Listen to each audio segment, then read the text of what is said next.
오소서 성령님. 오늘은 아시시의 성 프란치스코 기념일입니다. 21세기 가톨릭 교회에 가장 큰 영향을 주고 계신 성인이 누구이실까요? 역시 똑똑하십니다. 저도 프란치스코 성인이 아니실까 싶은데요. 성인의 영성을 본받은 교황님이 탄생하셔서 가난과 생태라는 두 주제를 우리 시대의 화두로 던져주고 계시기 때문입니다. 오늘은 교황님의 영명 축일이시기도 한데요. 하느님께서 교황님을 통해 우리 시대에 하시는 일을 지치지 않고 잘 해나가시기를 특별히 기도드립니다. 저는 사실 로마에 처음 갔다가 깜짝 놀랐었는데요. 너무나 화려하고 이렇게 화려한 이 모습을 보고 과연 복음의 가르침과 어떻게 조화가 되는가 싶어서 좀 혼란스러웠었습니다. 물론 나중에는 당시에 사람들이 바치고 싶었던 가장 귀한 것을 바친 것이구나 하고 생각을 하게 되었지만, 그렇게 혼란스러웠다가 아시시를 가보고 예수님께서 하신 말씀을 그대로 이해한 분이 여기에 사셨구나 하는 느낌을 받았습니다. 나중에 로마에서 공부하면서도 아시시의 피정을 가서 그때마다 성인의 숨결을 느끼고 돌아오고는 했었습니다. 프란치스코 성인은 1182년 이탈리아 아시시에서 태어나셨는데 19살에 기사가 되기 위해 전투에 참전하였다가 포로가 되어 1년간 감옥에서 죄수로 지내기도 하였습니다. 22살 때 큰 병에 걸려 죽을 고비를 넘긴 후 회심하였습니다. 어느 날 성 다미아노 성당 십자가에서 예수님의 말씀을 듣습니다. 프란치스코야, 가서 나의 집을 지어라. 나의 집이 거의 다 무너져 가고 있다. 이 말씀을 듣고 성인은 쓰러져가는 성당을 3개나 고쳤지만 예수님께서 하신 말씀이 성당 건물이 아니라 가톨릭 교회라는 것을 뒤늦게 깨닫습니다.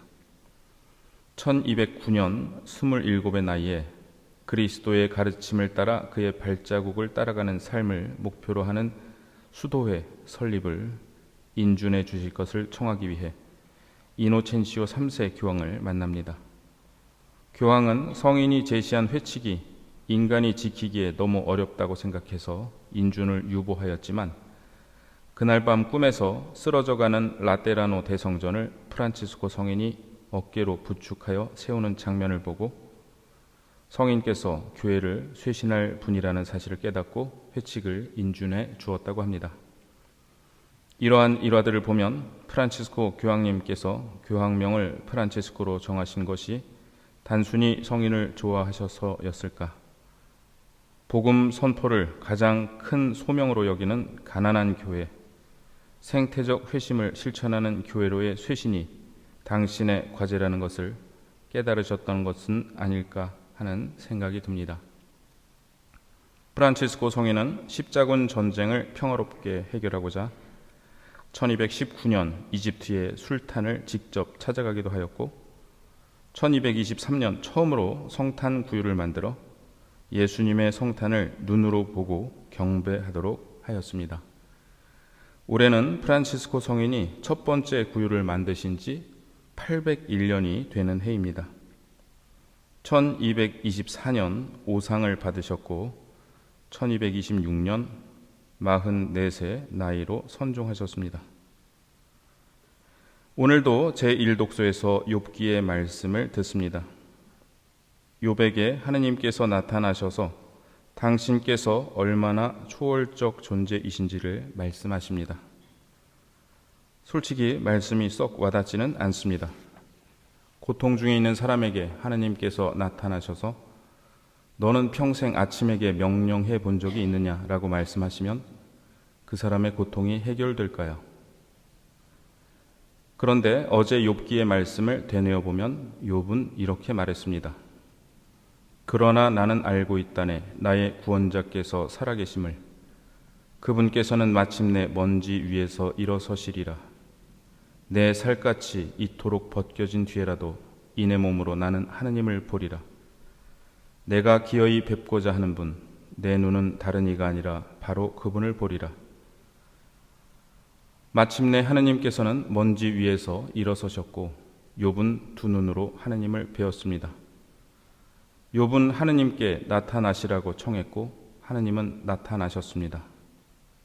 내일 독서에서 욥은 이렇게 말합니다. 당신에 대하여 귀로만 들어왔던 이 몸, 이제는 제 눈이 당신을 배웠습니다. 이를 두고 유대교 신학자 마르틴 부버는 하느님은 당신 자신을 대답으로 제시하셨다라고 말합니다. 욥의 고통이 멈춘 것은 하느님을 배웠기 때문입니다. 하느님을 뵙게 되면 저분께서 나의 고통을 알고 계시는구나. 저분의 사랑과 저분의 위대하심 안에 나의 고통과 내가 사랑하는 이의 고통을 맡겨도 되는구나 라는 것을 온몸으로 깨닫게 됩니다. 물방울이 바다를 만나면 모든 것을 맡기고 뛰어들듯 우리 역시 하느님께 모든 것을 맡기며 하느님과 하나가 됩니다. 우리가 욥처럼 하느님을 뵈려면 어떻게 해야 할까요? 예수님께서는 나를 본 사람은 아버지를 본 것이다 라고 말씀하십니다. 예수님께서 이 세상에 오심으로 인해 우리는 더 이상 초월적인 하느님을 직접 뵈려 노력하지 않아도 됩니다. 예수님을 뵈면 됩니다. 그런데 예수님은 어디서 배울 수 있을까요? 마태복음 25장에서 예수님께서는 가장 보잘것없는 사람에게 해준 것이 나에게 해준 것이라 하시면서 고통받는 사람 안에 계신 당신을 보라고 초대하십니다. 프란치스코 성인은 1205년 어느 날 나병 환자를 만나게 되었습니다. 그동안 나병 환자를 피했던 프란치스코는 말에서 내려와 그에게 입맞춤하면서 그 안에 계신 그리스도를 만났습니다. 프란치스코 성인은 나아가 피조물 안에서 하느님을 만나게 되었습니다. 성인께서 쓰신 피조물의 찬가는 아무런 고통이 없는 상태에서 쓰신 것이 아니라 1225년 돌아가시기 1년 전에 거의 실명 상태에서 쓰신 것이고 특히 마지막 부분은 선종하시기 직전에 완성하신 노래입니다. 성인께서 쓰신 피조물의 찬가를 함께 들어보겠습니다. 지극히 높으시고 전능하시며 선하신 주님, 찬미와 영광, 영예와 축복 모두 당신 것입니다. 오로지 당신께만 지극히 높으신 주님 합당하오니 누구도 감히 당신 이름을 부를 자격이 없습니다. 찬미 받으소서 저의 주님, 당신의 모든 피조물을 통하여 특별히 형제인 태양을 통하여 그로 인해 낮이 되고 저희에게 그를 통하여 빛을 주시오니 그의 아름다움과 찬란한 광채가 높으신 주님 당신을 닮았나이다. 찬미 받으소서 저의 주님, 누님인 달과 별들을 통하여 당신께서 하늘에 그들을 밝고 귀하고 아름답게 만드셨으니 찬미 받으소서 저의 주님, 형제인 바람을 통하여 또한 공기와 구름과 맑은 하늘과 온갖 날씨를 통하여 그들을 통하여 당신의 창조물들을 기르시니 찬미 받으소서 저의 주님, 누이인 물을 통하여 물은 대단히 유용하고 겸손하며 소중하고 정결하니 찬미 받으소서 저희 주님, 형제인 불을 통하여 그를 통하여 밤을 밝혀주시니 또한 그는 아름답고 즐거우며 활기차고 강합니다. 찬미 받으소서 저의 주님, 저희의 누이이며 어머니인 지구를 통하여 지구는 저희를 기르고 다스리며 온갖 과일과 색색의 꽃들과 풀들을 낳아줍니다. 찬미 받으소서 저의 주님, 당신의 사랑 때문에 남을 용서하는 사람들과 아픔과 시련을 견디는 사람들을 통하여 평화 속에 견뎌내는 이들은 복되오니 지극히 높으신 주님, 당신께서 화관을 씌워주실 것입니다. 찬미 받으소서 저의 주님, 저희의 누이인 육신의 죽음을 통하여 살아있는 누구도 죽음을 피할 수 없습니다.